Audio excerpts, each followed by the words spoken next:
আজ আমি রান্না করছি গন্ধরাজ রুই, আর এদিকে করব আলু দিয়ে ঝাল ঝাল রুই মাছের ঝোল। এখানে পেঁয়াজ লাল করে এখানে ডেলি ইউজের মশলাগুলো দিয়ে কষে নিচ্ছি, আর এখানে পেঁয়াজ আর টমেটো পেস্ট করে নিয়ে তার মধ্যে ডেলি ইউজের সব মশলাগুলো দিয়ে দিয়েছি। মাছগুলো এইভাবে ভাজা করে নিয়েছি। এদিকে আলুটাতে আমি ঝোল দিয়ে দিয়েছি, এর মধ্যে এবারে মাছ দিয়ে দেব। দেখুন এটা হয়ে গেছে, কিন্তু মশলাটা এখনও কষানো চলছে। পেঁয়াজ বাটা দিলে মশলা কষতে অনেক দেরি হয়, কারণ পেঁয়াজের কাঁচা গন্ধটা যেতে অনেক দেরি লাগে। এবারে এর মধ্যে আমি কয়েকটা পিস মাছ দিয়ে দিলাম, উপরে দিয়ে দিলাম ধনেপাতা। এটা মিনিট 5 ফুটলে নামিয়ে দেব। দেখুন মশলাটা এখনো একটা কাঁচা গন্ধ আছে।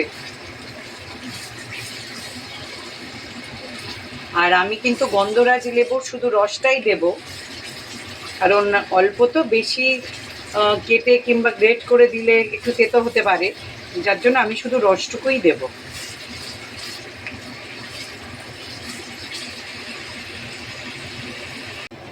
মশলাটা পুরো কষানো হয়ে গেছে, এর মধ্যে একটু জল অ্যাড করেছি। এটা ভালো করে ফুটে উঠেছে, এর মধ্যে আমি মাছগুলো ছাড়বো। আর গন্ধরাজ লেবুর রসটা কিন্তু ঠিক নামানোর আগে আমি দিয়ে নামিয়ে নেব।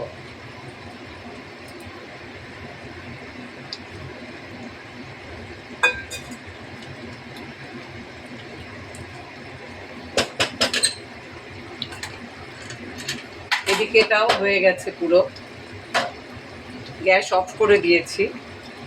এটার মধ্যে আমি একটু ধনেপাতা দিয়ে দেব।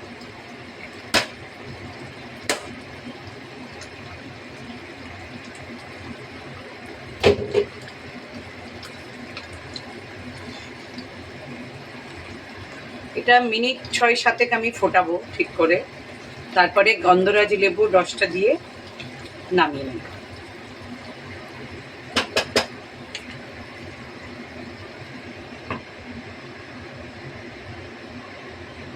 5-6 মিনিট হয়ে গেছে, এর মধ্যে আমি গন্ধরাজ লেবুর রসটা দিয়ে দিচ্ছি।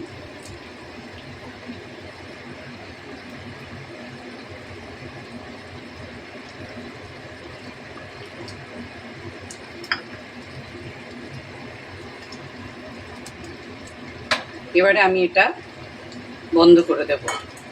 এটা পুরো কমপ্লিট হয়ে গেছে।